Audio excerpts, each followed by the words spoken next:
Welcome to citizens pulse. నేను మీ రాజేష్. ప్రస్తుతం దేశవ్యాప్తంగా E20 పెట్రోల్కి సంబంధించి ఒక బిగ్ డిస్కషన్ జరుగుతోంది. కానీ at the same time common మ్యాన్స్లో కూడా చాలా వరకు ప్రభుత్వం చెప్తున్నటువంటి వాదనకి ఇక్కడ కొంత గందరగోళమైనటువంటి వాతావరణం. నిజంగానే ఇవాళ ఆటోమొబైల్ ఇండస్ట్రీ ఎక్స్పర్ట్స్ చెప్తున్న వాదనకి ప్రభుత్వం చెప్తున్నటువంటి వాదనకి ఎంటైర్ కాంట్రడిక్టరీ ఉంది. అసలు ఏది వాస్తవం? మరోవైపు బీజేపీకి సంబంధించినటువంటి ఎన్డీఏకి సంబంధించినటువంటి కొందరు నాయకులు చిన్న చిన్న ఎక్స్పెరిమెంట్ చేసి నాన్ టెక్నికల్ ఆస్పెక్ట్స్ ని కూడా ప్రజల్లోకి కొంత డ్రైవ్ చేస్తున్నటువంటి పరిస్థితి. సో ఈ నేపథ్యంలో కామన్ మ్యాన్ లో ఉన్నటువంటి డౌట్స్ ఏంటి, గవర్నమెంట్ వాదన ఏంటి, అసలు E20 ఎంతవరకు సేఫ్?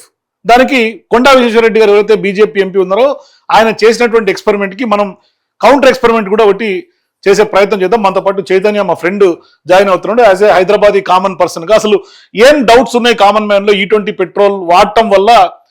నిజంగా లాభమా ప్రభుత్వం చెప్తున్నటువంటి దాని ప్రకారం, లేదంటే ఎంత మేర నష్టపోవాలి సాటి పౌరుడిగా? మాట్లాడదాం. చైతన్య, హాయ్. హాయ్. సో ఏంటి అసలు E20కి సంబంధించి మీకున్న డౌట్స్ ఏంటి అసలు బేసిక్ గా? So the biggest problem is, నాకు ఫస్ట్ నుంచి ఏమని తెలుస్తుంది అంటే ఇథనాల్ ప్రమోట్ చేసేటప్పుడు పెట్రోల్ కాస్ట్ తగ్గుతుంది అని అంటున్నారు. సో నితిన్ గడ్కరీ గారి వీడియో చూసాను నేను ఒకటి. ఆయన అన్నాడు 120కి అవైలబుల్ ఉన్న పెట్రోల్ మీకు 15 రూపీస్ చేస్తామని అన్నాడు. మళ్ళీ తర్వాత 2022 or 23 అనుకుంటా, what ever when the process started. So తర్వాత మళ్ళీ ఏమన్నాడు, లేదు నేను అట్లా మాట అనలేదు అన్నాడు. మళ్ళీ ఈ రోజు వచ్చి అంటాడు, మీకు ఒకవేళ ప్యూర్ పెట్రోల్ కావాలంటే 170 రూపీస్కి అవైలబుల్ ఉంది, అది తీసుకోరి, ఎథనాల్ వాడకండి అంటారు. వేరాజ్ పెట్రోల్ పంప్లలో ఆప్షన్ లేదు. మీరు ఎక్కడైనా చూడురి, E20 మన మీద వేసేసిరిగా, ఆల్రెడీ రుద్దేసిరు. అది 2023 కంటే ముందు వచ్చిన వెహికల్స్ కి E20 కంప్లైంట్ ఉండే అవి. సో ఇప్పుడు నా వెహికల్ అదే. ఇప్పుడు నా వెహికల్ ఖరాబ్ కావద్దు అంటే నాకు ఆప్షన్ లేదు. ఎక్కువ పెట్టినా తక్కువ పెట్టినా నాకు దొరికేది E20. ఓకే. సో ఇంకోటి ఏంటంటే, మొన్న ఏమన్నాడు, మళ్ళీ నేను పెట్రోలియం మినిస్టర్ కాదు, నేను మాట్లాడా దాని మీద. మరి ప్రమోట్ చేసిన రోజు చేసేసారు, మనకి రిలీజ్ చేసేసారు E20. మళ్ళీ ఇప్పుడు వచ్చి నాకు సంబంధం లేదు, పెట్రోలియం మినిస్టర్ మాట్లాడతాడు, నేను ట్రాన్స్పోర్ట్ మినిస్టర్ అంటాడు. ఒకసారి నితిన్ గడ్కరీ గారు ఏం మాట్లాడారు కూడా వస్తుంది, ఎందుకంటే ఆల్రెడీ సోషల్ మీడియాలో వైరల్ అవుతాయి బైట్స్ అన్ని కూడా. చూద్దాం ఒకసారి. 120 रुपए जो पेट्रोल ले रहे हैं उसका भाव हम 15 रुपए लीटर करेंगे. कि आज भी पेट्रोल पंप पर, बहुत से पेट्रोल पंप पर जी 168 या कोई भाव है, पेट्रोल अवेलेबल है विदाउट इट. हाँ, अनलेटेड पेट्रोल भरो ना. సో చైతన్య, ఇప్పుడు నితిన్ గడ్కరీ బయట చూసిన తర్వాత ఆయన చెప్పినటువంటి స్టేట్మెంట్స్ కి కాంట్రడిక్టరీ ఉన్నాయి కాబట్టి ఇవాళ ప్రధానంగా 3 రీజన్స్ వాళ్ళు చెప్తున్నారు. 1 ఫ్యూయల్ ప్రైస్ తగ్గుతుంది, 2 ఎన్విరాన్మెంటల్ ఇష్యూస్, 3 రైతులు లాభపడతారు. దీంట్లో మీకున్న డౌట్స్ ఏంటి? సో ఫ్యూల్ ప్రైస్ అయితే తగ్గుతుందా ఎక్కువ అవుతుందా నేను చెప్పే అవసరం లేదు, మీరు చెప్పే అవసరం లేదు. రోజు పెట్రోల్ అందరం పోపించుకుంటాం, మనకు అందరికి తెలుసు. ఏ రోజుకి ఆ రోజు ధర మళ్ళీ. యా. సో మళ్ళీ నెక్స్ట్ పాయింట్ ఏంది, ఎన్వైరన్మెంటల్ ఎఫెక్ట్. దాని మీద ఎన్వైరన్మెంట్ ఎఫెక్ట్ ఎట్లుంటుంది E20 అంటే, మన పర్యావరణానికి మంచిది అని చెప్తారు. Okay, India is a country which has 18% of the world's population. Okay, but we only have 4% of the fresh water reserves in the world. So already water scarcity ఉన్న country మనది. 1 litre of ethanol చేయనికే on an average 3000 litres of water పడుతుంది. So ఇట్లా ఆ ethanol తయారైతే కూడా sugar cane సంబంధించినటువంటి molasses, వీటికి సంబంధించి గ్రాస్, ఇదంతా కూడా. Yeah. So ethanol can be made out of sugar cane, మళ్ళీ రైస్, వేరే గ్రెయిన్స్ తో కూడా అవుతుంది. కానీ ఈ అన్నిటికంటే బేసిక్ గా మనకు పిక్చర్ లకు వస్తున్నది షుగర్ కేన్ ఇప్పటి మాట. కానీ sugar cane high water use. ఇంకోటి ప్యాడీకి షుగర్ కేన్ కంటే ఎక్కువ పడుతుంది వాటర్. రైస్ తో కూడా చేయొచ్చు. రైస్ షుగర్ కేన్ కంటే ఎక్కువ తీసుకుంటది. బట్ షుగర్ కేన్ గురించి ఎందుకు మాట్లాడుతున్నాం అంటే, జనరలీ మనం షుగర్ కేన్ ఎథనాల్ గురించే మాట్లాడుతున్నాం. చాలా రాష్ట్రాల్లో వాటర్ స్కేర్సిటీ వల్ల షుగర్ కేన్ పండించడమే ఆపేసి. ఎగ్జాక్ట్లీ. అట్లాంటప్పుడు పర్యావరణం మీద ఎట్లా ఎఫెక్ట్ ఉంటుంది అనేది అది I don't know, public should decide. కానీ రేటు తగ్గుతుంది అనే వాదనకి మనకు రేట్ తగ్గుతుందా లేదా అనేది, ఇప్పుడు మీరు ఒక ఇరాన్ వార్ అప్పటి నుంచి చూసుకోండి. ఇరాన్ వార్ నడుస్తున్న సమయంలో క్రూడ్ ఆయిల్ ది పర్ బ్యారెల్ $130 సమ్ చేంజ్ ఉండే. ఇప్పుడు it has fallen back to close to $70. అప్పటికిప్పటికి రేట్ ఎక్కువైందా తక్కువైందా?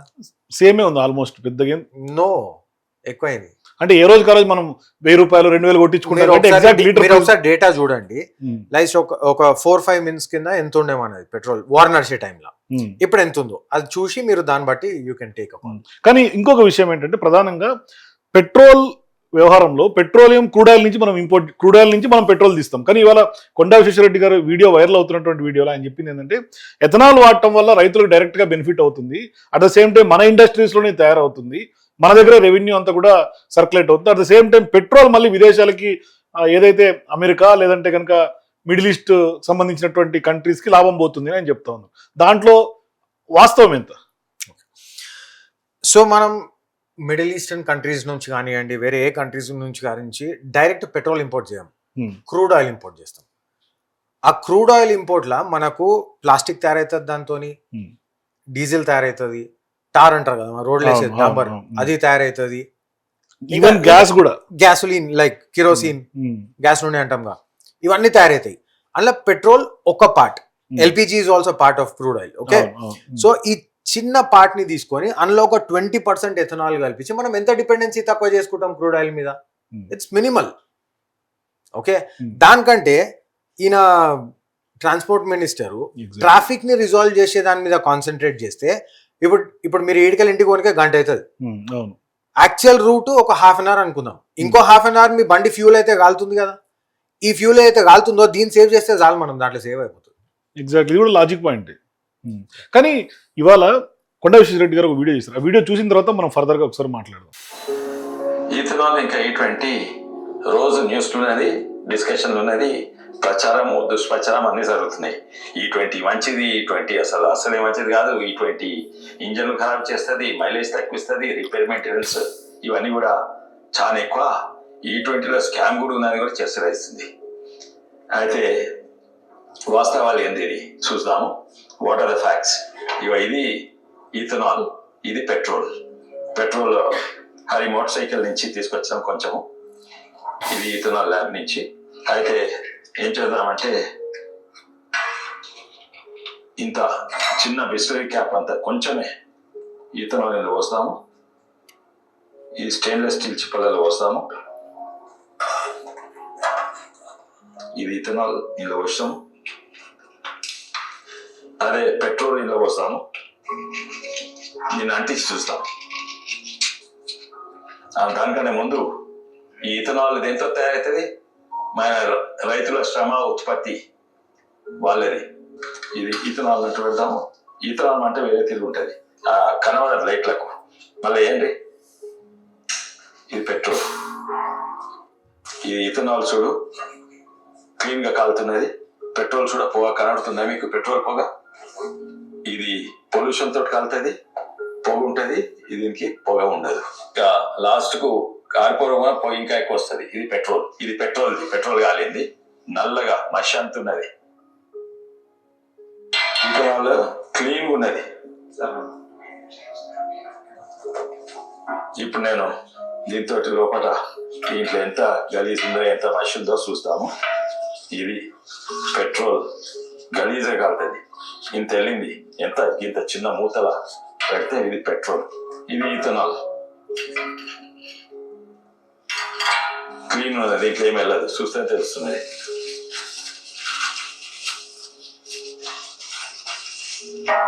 నా చేతుకున్నది కొంచెం అంటిండొచ్చు, కానీ ఇది క్లీన్, ఇది డర్టీ. ఇది పర్యావరణకు నష్టం కాదు, మన హెల్త్ నష్టం కాదు, ప్రాకృతిక నష్టం కాదు. దీన్ని ఫాసిల్ ఫ్యూల్ అంటారు, అంటే భూమి లోపటి నుంచి డ్రిల్ వేసి తీస్తారు. ఇది అమెరికాల, సౌదీ అరేబియాల, మిడిల్ ఈస్ట్ వెళ్తుంది. ఇది పర్యావరణ హెల్త్ అంత నష్టం అవుతుంది. అండ్ లాభం అయ్యేది వాళ్ళ కంపెనీలకు, వాళ్ళ దేశాలకు, వాళ్ళ ఆర్థికంగా వాళ్ళకు, ఎకానమీ వాళ్ళకు లాభం అవుతుంది. ఇది ఫాసిల్ ఫ్యూల్ కాదు, ఇది కార్బన్ న్యూట్రల్ ఫ్యూయల్. ఎందుకంటే భూమి మీదే పంటలు పెరుగుతాయి, భూమితోటే మళ్ళీ కార్బన్ డైఆక్సైడ్ మీదకి పోయి రీసైకిల్ అవుతుంది. కార్బన్ న్యూట్రల్ ఫ్యూల్ అంటారు. ఇది మన రైతుల శ్రమతోటి, మన పంటలతోటి ఇది ఉత్పత్తి అవుతుంది. ఎక్కడ ఉత్పత్తి అవుతుంది? మన ఫ్యాక్టరీలలో ఉత్పత్తి అవుతుంది, మన ఇండస్ట్రీ ఉత్పత్తి చేస్తారు. ఆ ఫ్యాక్టరీలు మన టెక్నాలజీ, మన మిషనరీ తోటి నడిచే ఫ్యాక్టరీలలో మన భారతదేశంలో ఉత్పత్తి అవుతుంది. ఈ వీడియో మీద మీ టేక్ ఏంటి? ఒకటి, మనం పెట్రోల్ కానీ ఇథనాల్ కానీ గిన్నెలలో కాలువం, ఇంజన్లో కాలుస్తాం. So that is a basic. అది కంబషన్ క్లోజ్డ్ సర్క్యూట్ లో అవుతుంది. So yeah, I totally agree with this point. Environment కి పొల్యూషన్ తక్కువ చేసేది ఎథనాలే. కాకపోతే E20 కంపాటబుల్ వెహికల్స్ తోనే అది సాధ్యమవుతుంది. కానీ మీకున్న డౌట్స్ ఏంటి బేసిక్గా E20 వాడటం వల్ల బండ్లు ఏమయ్యే ప్రమాదం ఉందని మీరు కన్ఫ్యూజన్లో ఉన్నారు? బేసికలీ ఎథనాల్ ఏం చేస్తుంది అంటే వాటర్ మాలిక్యూల్స్ ని గుంస్తుంది అది. మనం కొన్ని రోజులు బండి యూజ్ చేయకుండా పెడితే వాటర్ జమ్ అయ్యే ఛాన్సెస్ ఉంటాయి, రస్టింగ్ ప్రాబ్లమ్ వచ్చే ఛాన్సెస్ ఉంటాయి if it's not an E20 compatible vehicle. దాంట్లో ఉన్న రబ్బర్ కాంపోనెంట్స్ ఏవైతే ఉంటాయో అవి కూడా వాటర్ కి ఎండిపోయి దెబ్బతినే ఛాన్సెస్ ఉంటాయి. E20 కంపాటబుల్ ఏమైతే అంటే ఈ ప్రాబ్లం రాకుండా వాళ్ళు కాంపోనెంట్స్ మెటీరియల్ యూజ్ చేసేదైతే యూజ్ చేస్తారో అది దానికి ఏం ప్రాబ్లం కాదు. బట్ 2023 తర్వాత వచ్చిన వెహికల్స్ మార్కెట్ ఎక్కువ ఉంటాయా, అంతకంటే ముందు అంతకంటే ముందట ఎక్కువ ఉంటాయా? ఆబ్వియస్లీ అంతకంటే ముందు లేటెస్ట్ బండ్ల కంటే పాతవే ఎక్కువ ఉంటాయి. కానీ నాకున్న డౌట్ ఏంటంటే ఇప్పుడు ఈయన E20కి సంబంధించి ఎథనాల్ ఒక దాంట్లో పోసిండు, ఇంకో దాంట్లో పెట్రోల్ పోసిండు. నా డౌట్ ఏంటంటే నాన్ స్మోక్ వచ్చి ఫ్లేమబుల్ గా ఉన్నటువంటి సాల్వెంట్స్ చాలా ఉన్నాయి. థిన్నర్ ఉంది, అట్ ద సేమ్ టైం మనం వాడే పర్ఫ్యూమ్స్ లో కూడా అటువంటి ఫ్లేమబుల్ సబ్స్టెన్స్ ఉంది, అట్లాగే ఇంకా చాలా సంబంధించినటువంటి ఉన్నాయి. అట్లా చూస్తే ఎల్పిజి గ్యాస్ లో అసలు పోగే రాదు. ఎగ్జాక్ట్లీ, బ్యూటేన్ కూడా ఉంది. మనం లైటర్స్ లో వాడే బ్యూటేన్ గ్యాస్ కూడా సేమ్ అటువంటి సిచ్యువేషన్. సో ఇక్కడ కొండా విశ్వేశ్వరరెడ్డి గారు చెప్పిన లెక్క ప్రకారం ఆయన ఏమంటున్నాడు, ఇది వాడితే డైరెక్ట్ రైతులకు పోతుంది బెనిఫిట్స్, అది వాడితేనేమో వేరే దేశాలకు పోతుంది, మిడిల్ ఈస్ట్ ఇంకో దేశాలకు. ఇది నిజంగానే బెనిఫిట్స్ ఫార్మర్స్ ఎంతవరకు అందే అవకాశం ఉంటుంది ఒకవేళ ఇథనాల్ వాడటం వల్ల? సో రైతు పండిస్తాడు కానీ ఎథనాల్ ప్రొడక్షన్ మాత్రం వేరే కార్పొరేషన్స్ చేస్తాయి. మళ్ళీ కార్పొరేట్ మాఫియా అక్కడ ఇన్వాల్వ్మెంట్ ఉంటుంది. ఎగ్జాక్ట్లీ, ఈ మధ్యలో బ్రోకర్లు ఉంటారు. అయితే నిజంగా రైతులకు ఎంత బెనిఫిట్ వస్తుంది అనేది ఇంప్లిమెంటేషన్ మీద ఉంటుంది. అది గవర్నమెంట్ నిజంగా స్టాండ్ తీసుకొని ఇలా మినిమం ఇంత ఇవ్వాలి అంటే ప్రాబ్లీ వాళ్ళకు బెనిఫిట్ పోతుందేమో, దట్ ఈస్ అన్డినయబుల్. మళ్ళీ ఇంకోటి ఏంటంటే మన ఈ స్కామ్ అన్నాడు ఆయన, స్కామ్ ఉందని అంటున్నారు. స్కామ్ ఉన్నదన్న పాయింట్ ఎందుకు వస్తుంది అంటే ఆ ethanol production companies Nitin Gadkari వాళ్ళ కొడుకు ఉన్నది. వాళ్ళే ప్రొడక్షన్ చేస్తారు కూడా, మళ్ళీ ఎవరు లేరు కూడా, వేరే కంపెనీస్ కూడా లేవు. కరెక్ట్. అయితే ఇట్స్ కైండ్ ఆఫ్ మోనోపోలీ. ఉండొచ్చు ఇంకా 2-3 companies, I'm not sure. But ఈయన కంపెనీ ఏదైతే ఉండనో ఫేర్లీ రీసెంట్లీ ఈ డిసిజన్ తీసుకున్న తర్వాత దాని షేర్లు ఎక్దమ్ పెరిగిపోయినాయి. అవును. సో దాని ప్రాఫిట్స్ అన్ని చాలా స్కై రాకెట్ అయిపోయినాయి అనమాట. సో మేబీ అలా కొడుకుకి ఇట్లా బెనిఫిట్ చేయనికే ఈయన ఇవన్నీ ప్రమోట్ చేస్తున్నా అన్న పాయింట్ ఉంది కాబట్టి అలా స్కామ్ గురించి మాట్లాడుతుంది. సో చైతన్య భాయ్, ఇప్పుడు ఈయన ఎట్లయితే ఎథనాల్ పోసి మంట పెట్టిండో ఆయన పొగ తక్కువ వస్తుంది, మంట తక్కువ వస్తుంది చెప్తున్నాడు కదా, సేమ్ అట్లాగే నేను కూడా ఎథనాల్ లాగే కనిపిస్తుంది. ఆయన ఎట్లయితే చూపిస్తుండో అదే టైప్ ఆఫ్ బాటిల్లో అదే టైప్ ఆఫ్ ఎథనాల్ లాంటి సబ్స్టెన్స్ నేను ఒకటి తీసుకొచ్చిన. ఎట్లా తెలుస్తుంది నాకు? అది కూడా తెలియదు ఎథనాల్, ఇది కూడా తెలియదు ఎథనాల్, మరి ఎట్లా తెలుస్తుంది? సరే అనుకోండి ఫర్ ఎగ్జాంపుల్, బట్ ఇది కూడా సేమ్ పొగ తక్కువ వస్తుంది, ఇది కూడా మంట తక్కువ వస్తుంది, మరి ఇది కూడా మంట పెట్టిన తర్వాత ఇది వేస్తే పోతుంది అనేది నా లాజిక్ పాయింట్. ఒకసారి ట్రై చేద్దాం, తర్వాత చూద్దాం. ఇది మీరు పోయిర్రి, ఎథనాల్ పోయిర్రి, మీరు ఎథనాల్ కాదు అది, బట్ ఎథనాల్ లాగా ఉంది కాబట్టి పోయండి. సరే మీరే మంట పెట్టండి. మంట పెట్టురా.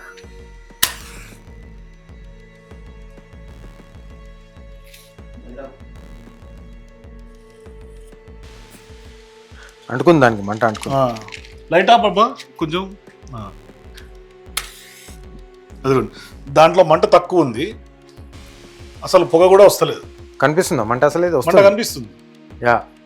ఇంకా దీనికంటే కూడా తక్కువ మండుతుంది, అట్ ద సేమ్ టైం పొగ కూడా వస్తలేదు నాకు. ఒకసారి లైట్ వేస్తే పొగ కూడా చూద్దాం. పొగ రాదు, దాంట్లోకి వెళ్ళి పొగ రాదు. లైట్ అయ్యింది. దేనికి ఎక్కువ పొగ వస్తుంది? దీనికి వస్తుందా పొగ దానికి వస్తుందా?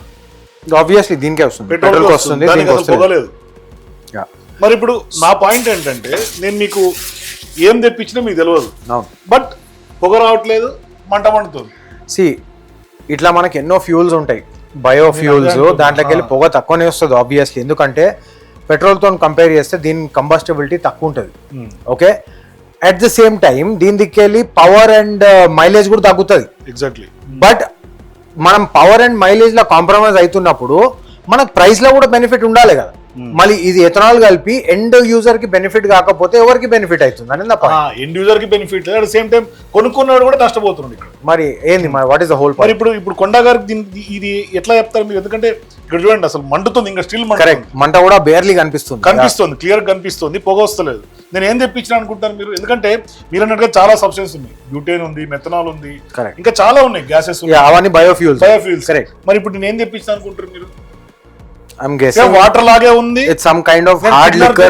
ఇంకా చాలా చెప్పినా. It's some kind of hard liquor with ethyl alcohol, like ethanol. Exactly. What is it? నేను తెప్పించింది వోడ్కా. అవసరం. సేమ్ వాటర్ లెక్కే ఉన్నది, at the same time ethanol లాగే ఉంది. మరి ఇది పోస్తే బండ్లు పోతాయి అనేది నా point. I don't know, I mean నాకు తెలియదు అది. అంటే ఎథనాల్ ఎట్లయితే దాని కంపాటిబిలిటీ బండ్లు ఉంటాయో సేమ్ దీనికి కంపాటిబిలిటీ బండి అయితే పోతాయి అనుకుంటున్నాను నేనైతే. దాని కంపాటిబిలిటీ బండ్లు ఐ డోంట్ నో, దాని కంపాటబుల్ మనుషులు ఉంటారు బండ్లు ఉండేవి.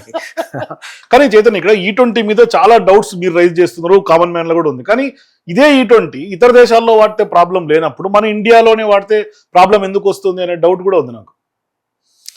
అయితే ఇప్పుడు కొన్ని కంట్రీస్ లైక్ జర్మనీ కానివ్వండి, మన యుఎస్ కానివ్వండి, వాళ్ళ దగ్గర కూడా ఎథనాల్ మిక్స్డ్ పెట్రోల్ ఉంటుంది. కాకపోతే ఆడ ప్యూర్ పెట్రోల్ కూడా ఆప్షన్ ఉంటుంది మీకు. ఎగ్జాక్ట్లీ. ఓకే, ఇంకోటి అది దశల వారీగా చేస్తే ఏం కాదు. లైక్ ఒక 10 years 20 years తీసుకొని చేస్తే ఏం కాదు. అప్పటికి బండ్లన్నీ కూడా పోతాయి. కాబట్టి పాత బండ్లు మార్కెట్లోకి వెళ్ళిపోతాయి, కొత్త ఎథనాల్ కంపాటబుల్ వెహికల్స్ మార్కెట్లోకి వస్తాయి. పబ్లిక్ మీద ఎక్దమ్ ప్రాబ్లం పడదు. ఓకే, ఇన్ ఆన్ పేపర్ మనది 2030 వరకు E20కి పోవాలని ఉండే. ఆల్రెడీ E10 ఉంది మనది, E10 ఆల్రెడీ ఉంది మనది. సో 2030 వరకు టార్గెట్ ఉండే మనది. కానీ ఈ 2030 వరకు కాకుండా 2025 ఇంట్రడ్యూస్ చేశారు. అది చూడడానికి ఎట్లా అనిపిస్తుంది అంటే, అరే మేము అనుకునే దానికంటే జల్దీ చేసినట్టు అనిపిస్తుంది. కానీ ఇక్కడ ప్రధానంగా ఇండియాలో డీజిల్ బండ్లకి ఇప్పుడు కాంపాటబిలిటీ లేదు, డీజిల్ బండ్లకు సూట్ అవుతుంది అని ఆపేసారు. సెంట్రల్ గవర్నమెంట్ ఇంప్లిమెంటేషన్ ఆపేసింది.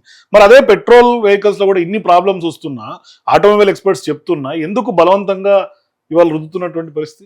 That is for public to decide. ఎందుకు ఇంత జల్బాజీలు ఎందుకు చేస్తారు ఈ పని అనేది పీపుల్ డిసైడ్ చేయాలి. ఎందుకంటే ఇవాళ దేశవ్యాప్తంగా రెవెల్యూట్ వస్తుంది. అదే ఉప్పల్కాడ ఒక ఫ్లైఓవర్ కట్టమంటే వాళ్ళు టార్గెట్ లో పెట్టుకునే దానికంటే కొన్ని ఏళ్ళు ముంగట్టుకోతాయి, అది ఎవరు అడగడు. ఇది బిఫోర్ టార్గెట్ చేసేసి సంకల్ గుద్దుకుంటారు. ఎందుకు ఏం దాకి రీజన్? ఆ రీజన్స్ మీరు కూడా ఖచ్చితంగా పబ్లిక్ అంతా కూడా కింద నాకు కామెంట్స్ చెప్పండి. For more videos please watch citizens pulse.